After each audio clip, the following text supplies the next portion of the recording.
Soyez les bienvenus sur BFM Lyon. Comme chaque mercredi, c'est votre emploi, votre rendez-vous avec une question cette semaine. Comment gérer le handicap en entreprise? Pour répondre à mes questions, Éric Payan, ingénieur dans l'industrie à Vénissieux et auteur de Regarder sans voir, itinéraire d'un malvoyant. Il est là, ce livre. Je vous le présente ce soir. Et Emmanuel Le Goff, adjoint de direction à l'ADAPT, je vais y arriver, pardon. Rhône Métropole de Lyon sont avec moi. Bonsoir à tous les deux. Bonsoir. Et merci d'avoir accepté notre invitation pour parler de ce sujet tellement important. Éric Payan, vous êtes malvoyant. Vous avez appris à 18 ans que vous aviez une maladie dégénérative de la rétine. Votre vie change évidemment à ce moment-là. Il faut apprendre à vivre avec ce handicap. Racontez-nous comment ça s'est passé. Eh bien, les premiers symptômes, je les ai découverts en conduisant une voiture de nuit sur des routes que je connaissais parfaitement et je n'arrivais plus à distinguer la route du bas-côté. Je me suis dit que là, il y avait un problème. Et j'ai consulté et le diagnostic est tombé. Maladie de Stargardt, qui est une maladie rare, dégénérative des cellules de la macula, qui est la zone centrale qui abrite la vision de précision de près comme de loin. Donc à cette distance, je ne vous vois pas. Alors évidemment, à 18 ans, 20 ans, c'est le moment où on construit sa vie d'adulte, où on choisit sa voie professionnelle, où on veut faire des projets. Est-ce que votre maladie, du coup, a été un frein pour vous dans les choix que vous avez faits pour votre vie future? Elle a forcément été un frein. Parce que quand on perd la vue petit à petit, on perd de l'autonomie, on perd la confiance et pour autant je crois que j'ai décidé le jour de mes 18 ans ou quand j'ai été diagnostiqué que finalement ça ne m'empêcherait de rien. J'avais beaucoup d'ambition en tant que jeune garçon. J'étais dans un processus d'études supérieures. Et je m'étais dit qu'un jour, je serais patron de l'informatique d'une entreprise, parce que c'est mon domaine d'expertise. Et j'y suis arrivé. J'ai dépensé beaucoup d'énergie. Je me suis beaucoup battu. J'ai travaillé d'arrache-pied pendant de très longues années. Et j'ai trouvé des solutions à chaque fois que j'étais confronté à des tas de problèmes. Il a fallu que je trouve des solutions. Donc j'ai dépensé beaucoup d'énergie avec la chance d'être rentré dans un groupe qui m'a permis d'avoir des opportunités professionnelles et de grandir au fur et à mesure que mon expérience s'enrichissait. Et mon handicap n'a jamais été, en tout cas je l'ai ressenti comme ça, n'a jamais été un frein à ma carrière professionnelle. Mais en même temps, j'ai fait des efforts considérables pour y arriver. Il faut faire 2 fois plus, mais ouais. Finalement, aujourd'hui, vous avez réussi, on le disait, vous êtes ingénieur cadre supérieur dans l'industrie à Vénissieux et vous avez construit la vie professionnelle dont vous rêviez quand vous étiez plus jeune et vous n'avez pas l'impression d'être un salarié différent des autres aujourd'hui? Je ne suis pas un salarié comme les autres. Je suis différent des autres parce que je suis riche de mon handicap. Je suis riche de ma déficience parce que ça m'a apporté aussi beaucoup de choses. Je refuse d'être considéré comme... je refuse la victimisation. Ça, c'est quelque chose qui m'est insupportable. Et j'estime avoir fait une carrière honorable compte tenu de mes capacités intellectuelles, de mon engagement. Je crois que je suis allé au maximum de ce que je pouvais faire. Emmanuel Le Goff, justement, quand vous écoutez les propos d'Éric Payan, cette réussite d'insertion professionnelle, aujourd'hui, c'est un bel exemple, j'imagine, pour vous qui accompagnez ces personnes en situation de handicap au quotidien. Alors oui, c'est un très bel exemple, bien sûr. Après, ça reste sans doute trop rare.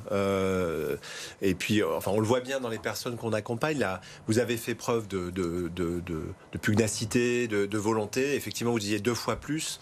Nous, cette année, la semaine pour l'emploi a un leitmotiv important, c'est de dire au fond parce que le 2 fois plus, c'est aussi 2 fois plus de chômage pour les personnes handicapées. Et qu'est-ce que ça veut dire ce 2 fois plus? Pourquoi encore, après des années de combat associatif, il y a encore 2 fois plus de chômeurs handicapés que de chômeurs non handicapés? Ça prouve que c'est encore compliqué, ça prouve qu'il faut certes des gens comme Monsieur Payan qui se battent, mais aussi des entreprises qui ouvrent leurs portes.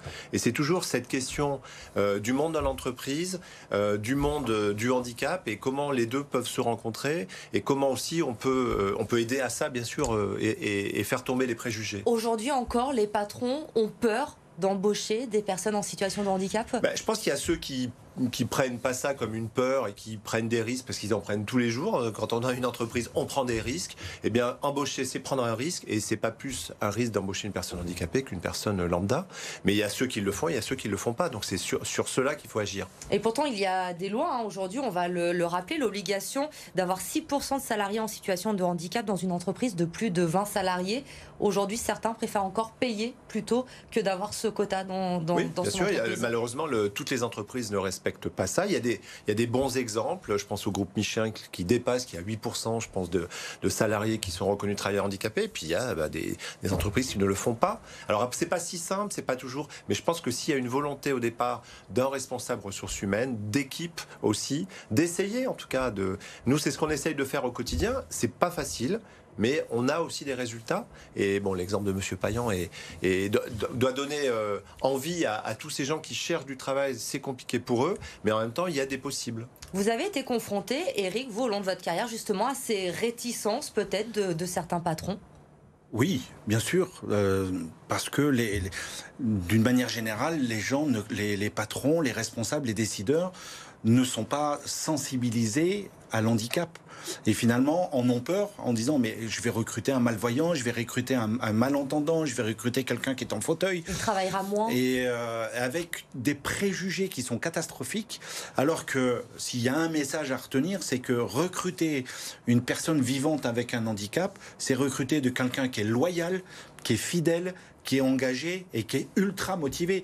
L'accession à l'emploi est tellement difficile pour des personnes vivantes avec un handicap que quand ils en ont un, ils font tout ce qu'il faut pour se montrer le plus performant et pour montrer qu'ils ont leur place et c'est pas de la mérito, c'est pas arrivé tout seul, c'est qu'ils se sont battus pour y arriver. Et ils se battront encore pour garder leur place, pour dire je mérite cette place parce que je suis performant et que j'atteins le degré de performance qu'attend mon entreprise vis-à-vis de moi et de mon poste. C'est très important. On sent, Éric Payan, en vous écoutant, cette force en vous qui a fait aussi votre réussite, mais vous le disiez, ce n'est pas le cas de toutes ces personnes qui peuvent douter, ces personnes en situation de handicap que vous accompagnez à l'ADAPT tout au long de l'année. Comment concrètement, justement, vous leur apportez votre aide ? Alors après, il y a différents dispositifs. Là, on n'a pas le temps de rentrer dans le détail. Mais c'est vrai que nous, notre mission majeure, c'est vraiment de faire le lien entre des demandeurs d'emploi qui sont reconnus travailleurs handicapés et des entreprises qui cherchent. Parce qu'il y a, encore une fois, des tas d'entreprises qui cherchent à recruter, qui n'y arrivent pas. Donc nous, notre rôle, c'est de faire le lien entre les deux, d'arriver aussi à plus que sensibiliser, à convaincre des employeurs que c'est possible, qu'on peut essayer, que c'est possible aussi quand il y a des moyens d'adaptation qui sont mis en place. Ça, trop souvent, on a l'impression que c'est une montagne. C'est pas forcément une montagne, mais mettre en place des procédures, mettre en place des postes adaptés, ça permet aux personnes de travailler, être capable aussi de faire du temps partiel. On le dit peu, mais souvent le temps partiel permet à des personnes fatigables de travailler. Si c'est du temps plein, c'est pas possible. C'est des choses comme ça, et c'est au cas par cas, et c'est être capable d'envisager effectivement la situation individuellement, de se dire qu'on peut essayer, qu'on peut être accompagné, qu'on va mieux comprendre le handicap et éviter d'être dans la peur et le préjugé le handicap, c'est forcément pas de la rentabilité, ou c'est lourd, ou ça va mettre en échec l'entreprise. La diversité n'est pas... Au contraire, la diversité, quelle qu'elle soit, elle est source de richesse, elle n'est pas source de pauvreté. Il y a des formations peut-être qui existent justement aussi bien pour les personnes en situation de handicap que pour les entreprises, aussi pour apprivoiser en quelque sorte ces salariés. Oui. Alors on met en place des modules de sensibilisation, par exemple. Les formations, c'est aussi pour les gens qui souhaitent se reconvertir, se former à de nouveaux métiers, parce qu'il y a aussi cette réalité-là de la reconversion. Mais je pense que des entreprises qui le souhaitent peuvent trouver des moyens quand même d'avancer sur ces sujets aujourd'hui. Éric Payan, justement, vous racontez votre histoire, je le disais dans cet ouvrage, Regarder sans voir. Pourquoi avoir décidé d'écrire ce livre, justement? Quel message vous aviez envie de faire passer? Eh bien, j'ai rencontré une difficulté professionnelle en 2018 où j'ai eu... mon poste a été remis en cause, donc j'ai été très profondément déstabilisé. Et j'ai rencontré une association qui s'appelle Connaissance, qui a mis en place des parcours de coaching pour que les personnes qui font ces parcours retrouvent confiance en eux et trouvent en eux l'énergie de rebondir sur tel ou tel sujet. Et en ayant fait ce parcours, mon projet personnel, c'était d'écrire un livre qui parle de mon histoire, mais aussi qui a une réflexion un peu plus hélicoptère sur la situation des personnes handicapées.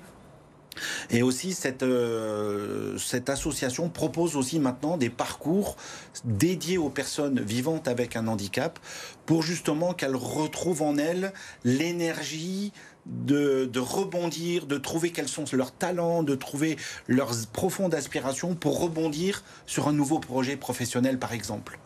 Mais le plus important, c'est retrouver la confiance en soi et se dire, c'est pas parce qu'il me manque un sens, parce que je ne peux pas me déplacer ou parce que je vais moins vite en tout que je ne suis plus rien. Bien au contraire, je suis riche de tout.